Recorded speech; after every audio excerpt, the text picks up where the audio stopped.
Kumusta na niya, Mr. Maravillas? Yung balita na si dating Pangulong Digong anytime aaristohin na po. Yan po yung sabi niya, no? Nagpapagang mga balita at pagtalakay sa mga isyu ng lipunan. Bulsa! Opinyon, banat at paglalantad sa katotohanan. Bulsa! What you see is what you get. You decide. Pasabog ni dating presidential spokesman Harry Roque, hindi nga daw siya makatulog. Ayan po yung sabi ni Harry Roque, oh. Alam niyo ba ho, tatapatin ko kayo ha, hindi ako nakatulog kasi tinawagan ako ni Tatay Digong at ang sabi niya, nakakuha siya ng impormasyon na anytime daw baka siya aristuhin. Former presidential spokesperson Harry Roque on former President Rodrigo Duterte's possible arrest in view of ICC probe. Ito ngayon po mga kababayan ang talk of the town. Pero anya Mr. Maravillas, bakit anya natapos na yung investigasyon? Di ba dapat nauna na muna yung investigasyon? Tapos pag may probable cause, doon mag-issue ng warrant of arrest. Sabi sa mga haka-haka po. Ang siging palabas po ng kwentong ito, si Trillanes kasi sila yung nag-file. Sige manan niya kasi yung panakot ni Trillanes. May inside information siguro po siya kasi siya nga po yung complainant. Siya yung tumulong po, mga kababayan, sa mga biktima ng war on drugs ni Maldives. At ang sabi sa mga statement ni Trillanes, tapos na daw yung investigasyon. At malamang naipalabas na rin yung warrant of arrest. Ito din yung paniwala ni Harry Roque. Hindi na sila makatulog. Paranoid na po yung kampo ni Digong. Bakit niya Mr. Maravillas nakahawak sa noo si Digong? Sumasakit na siguro yung ulo, hindi na rin makatulog. Si Digong mismo yung tumawag po kay Harry Roque.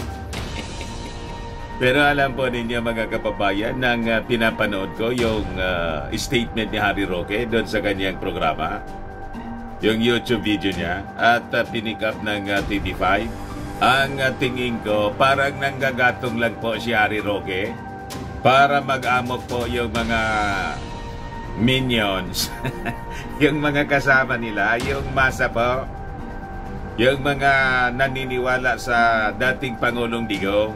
Iparinig ko mga kababayan sa inyo yung statement ni Roque. Gusto nang magpa-people power. You see? Ayan ba? As reported by News 5 everywhere, Roque sa posibilidad ng pag-aresto kay Duterte that will trigger chaos. Talaga niya Mr. Maravillas, gusto nilang maglunsad yata ng gulo before the 2025 elections.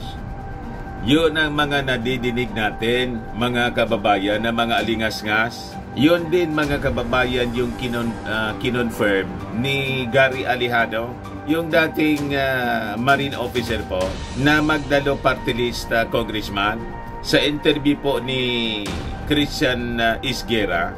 Kasama nga daw siya sa nire-recruit sana. Pinapasama siya sa movement ni Inday Duterte. Yan o. Ano ang laro ni ex-President Rodrigo Duterte? Interview po siya ni Christian Isguera, yung dating ANC anchorman. Magdalos Gary Alejano may ibinulgar sa alitang Marcos Duterte. Ang sabi mga kababayan ni Gary Alejano, nire-recruit siya to support the movement ni Inday Sara. Yung now na siguro, now na, gusto nang iupo. You see, nagmamadali mga kababayan. Then, i-demonize daw si, yun ang agenda. I-demonize yung ating Pangulong Bongbong Marcos. Iparinig ko sa inyo yung porsyon ng kanyang, ng kanyang ibinulgar kay Christian Isguera po. So talaga niyang Mr. Maravillas, koronektado yata doon sa binulgar din ni Katrina Ponce Enrile na yung mga anti-Marcos vloggers pinupunduhan ng China at ang koneksyon si Martin Andanar na dating communication secretary ni Digong, malamang po koronektado. Malalim po yung kwento. Konektado doon sa naging pagbabulgar din ni Gary Alejano. So tama niya Mr. Maravillas, yung mga naging analysis mo noong mga nakarang araw. Sakto po. And in fact mga kababayan, last year, ibinulgar na po ng National Security Council yung spokesman po ng NSC, si Jonathan Malaya, na yung China po ay nagagamit ng mga political operators. They're using operators po to divide the Philippines on the West Philippine Sea. So nagtaka pa kayo mga kababayan kung bakit biglang sinabi ni Digong doon sa press ko noong isang araw na gusto na niyang ihiwalay yung Mindanao sa Pilipinas. Ay, ito po. Report ito mga kababayan ng Philippine Daily Inquirer. Yan si Jonathan Malaya, August 18, 2023. Siya po ang spokesman ng National Security Council. Ano sabi dyan? China using operators to divide Philippines on West Philippine Sea. National Security Council.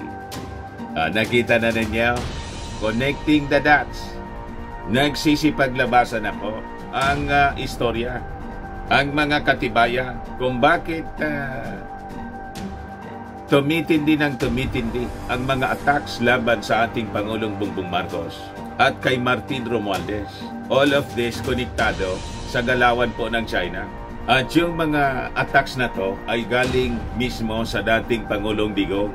Mabuti na lang mga kababayan kasi solido ang mga mamamayang Pilipino at ang mga officials ng ating gobyerno. Kontra sila sa Mindanao Secession. Yung latest po na palabas ng kanilang posisyon, yung Department of Justice, saka po yung ating PNP. Ayan po. More officials oppose Mindanao Secession at solido ang suporta sa ating Pangulong Bongbong Marcos. Di ano niya Mr. Maravillas, di ba pwedeng kasuhan si Digong at Pantaleon Alvarez? May mga usapan na po. No, ito ngayon ang balita. Bakit niya wanted na si Digong? May ko rito. Yan. Philippine Star ito po. Pakita ko sa inyo. Philippine Star. PhilStar ngayon. Sabi dyan, kaso versus Duterte dahil sa Independent Mindanao Campaign. DOJ magdidesisyon. Wanted Duterte. File photo po ito ng protest rally ng mga militant, supporters of Philippine lawmaker Franz Castro, Old Noise Barrage before the preliminary investigation of a grave threat complaint filed against former Philippine President Rodrigo Duterte outside the prosecutor's office in Quezon City, Metro Manila on December 4, 2023. Ginawang banner photo, file photo man lang po siya. Hindi pa man po siya mga kababayan, baka malito kayo. Hindi pa man siya yung sa ICC case na winanted na siya. Pero sabi ni Harry Roque, anytime baka arestuhin daw yung kanyang amo. Pero ano Mr. Maravillas, kumusta naman yung mga reactions ng mga mamamayang Filipino? Basahin ko po mismo doon sa video ng TV5. Mas marami po yung natutuwa. You see? But before ko mga kababayan ibigay sa inyo yung full story ng mga balitang yan, click subscribe muna dito sa ating YouTube channel and hit the notification bell para lagi po kayong updated sa mga kaganapan dito sa ating bansa. Like and share na rin po ninyo ng ating video at wag na rin po ninyo na skip yung ating mga commercial ads para tuloy-tuloy lang ang pag-unlad ng bagong Pilipinas. At saka, by the way, yung mga Marcos loyalists, pinapakiusapan natin. Lalo yung, siyempre, yung mga hindi pa nakasubscribe. Subscribe na po ninyo yung ating channel para malabanan po natin ang fake news, disinformation, and black propaganda ng mga DDS vloggers na funded po daw, sabi ni Katrina Ponce Enrile ng China. At ang nasa likod po, si Martin Andanar. You see, sino itong mga na-mention na mga vloggers, anti-Marcos vloggers? Si Maharlika daw po at si Mr. Sasot. Yun ang sinabi ni Katrina Ponce Enrile, anak ni dating senador at ngayon Chief Legal Presidential Advisor ng ating Pangulong Bongbong. And with all the information na lumilitaw ngayon, lalo itong mga revelasyon ni Gary Alejano at saka ni Jonathan Malaya, lumalabas na confirmed. You see? So mag-ingat po tayo sa mga operators ng China. Baka malason po yung isipan ninyo. Biglang sumama kayo sa mga taksil sa ating bayan. Di ba? You just imagine, sarili mong bayan, huhudasin mo.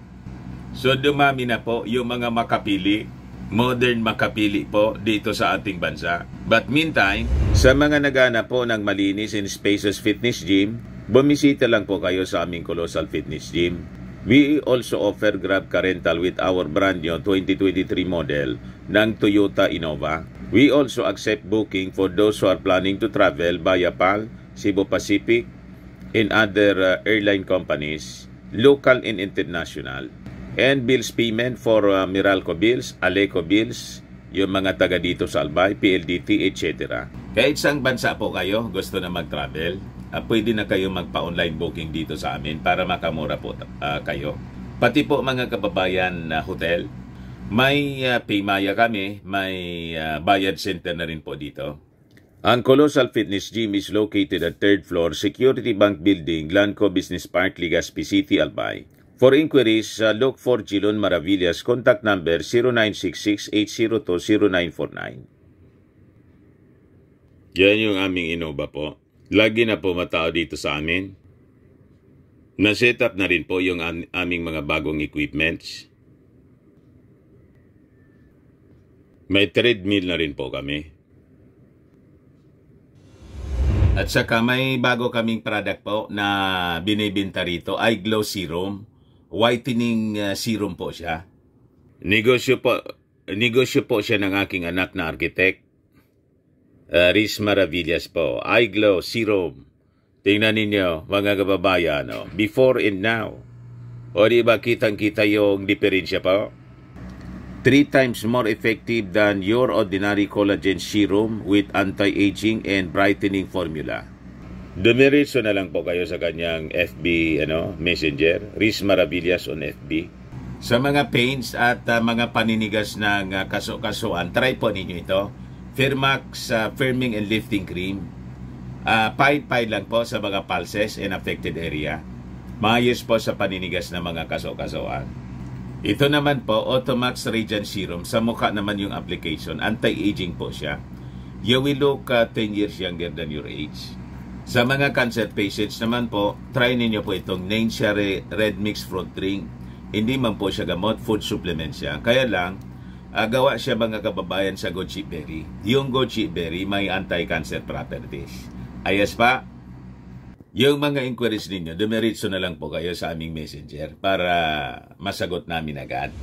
Di bueno, balikan natin yung ating mga kwento ngayon, mga controversies at saka mga revelasyon. Ngayon, para maintindihan ninyo ito mga detalye ng mga balita, yung mga latest ngayon na developments, kung bakit pagulo ng pagulo, kasi may nanggugulo po at nakakalungkot. Ang nanggugulo po, yung mga personalities na supposedly tumutulong po para mapaunlad yung ating bansa. Sila yung nanggugulo ngayon. Kasi po, may mga sponsor sila at nakakalungkot, ang sponsor po ay dayuhang bansa. Ibigay ko muna sa inyo yung background story nito. Based sa sinabi po ng National Security Council kung bakit po may movement na biglang lumitaw na gusto tayong watak-watakin po. Gustong gulin po ang Pilipinas. May mga operators daw kasi na kinomisyon, kinuha yung China rito. Sabi po yan ni Jonathan Malaya, National Security Council spokesperson. Sabi dyan, China using operators to divide Philippines on West Philippine Sea. The Chinese daw were also engaged in cognitive warfare, which involve artificial intelligence. Yan po yung balita written by Frances Mangusing, Philippine Daily Inquirer. August 18, 2023 pa po ito, mga kababayan. So ngayon, madaling sabi, nasa full implementation na po sila ng panggugulo. Kaya tumindi po yung mga black propaganda ng mga anti-Marcos forces. Yung mga anti-Marcos vloggers, siniraan yung ating Pangulong Bongbong Marcos tungkol sa sabi na gagamit ng pulburon. You see? At may video pang sinasabi na hindi man po nilalabas hanggang ngayon at pinatula ng dating Pangulong Digong. Mismo na siya yung nagsabi na yung ating Pangulo bangag may adik niya tayong presidente. You see? And ang pinakang malala po, yung gusto na niyang ihiwala yung Mindanao. Ang justification po niya ay yung PI, sinusulong daw po yung Chacha through People's Initiative at saka kontra daw sila doon at saka ito pong ICC na hinahayaan ng ating gobyerno na mag-imbestiga rito. At ngayon nga po, ang sabi ni Harry Roque, anytime baka arestuhin na po yung dating Pangulong Digong. Inanggagatong po si Harry Roque. Alatang-alata sa kanyang statement po. Yan Roque sa posibilidad ng pag-aresto kay Duterte that will trigger chaos. Wag po kayo wag po kayo magpapagatong dito kay Roque. Baka madamay po kayo. Kayo mga minions na bulag sa paganga kay Digong. Si Digong po, may mga connection siya. Kung kayo iprintira dyan sa mga rallies na gusto nila, people power, na gusto nilang ilunsad, kayo yung madisgrasya. Tapos si Digong, tumakas. Tulad ni Ping Lacson na noon, bigla na lang nawala. Kayo yung talo, huwag kayong pagagamit sa mga spin doctors po. Sabi po ni Jonathan Malaya, may mga operators dito, funded by China. They're engaged in cognitive warfare, which involve artificial intelligence. Ginamitan ng AI. Baka niya si Digong, ginamitan na ng AI. Kaya sabi ni Montolpo, parang nawawala na niya sa sarili. Diba? Sabi ng ating Pangulo, Bongbong Marcos, baka niya epekto ng fentanyl, kaya kailangang magpa-doktor. Di niya Mr. Maravillas yung sinasabi ni Jonathan Malaya na cognitive warfare using artificial intelligence. Mamaya, ipaliwanag natin po. So sabi rito, China's political operators supporting Beijing's claims in the West Philippine Sea are undermining the Philippines' position against China's maritime claims, according to National Security Council Assistant Secretary and spokesperson Jonathan Malaya. One particular assertion that the Philippines supposedly promised to remove the BRP Sierra Madre from Ayungin, second to Masiol, is part of Beijing's psychological warfare to sway Filipino public opinion in favor of China.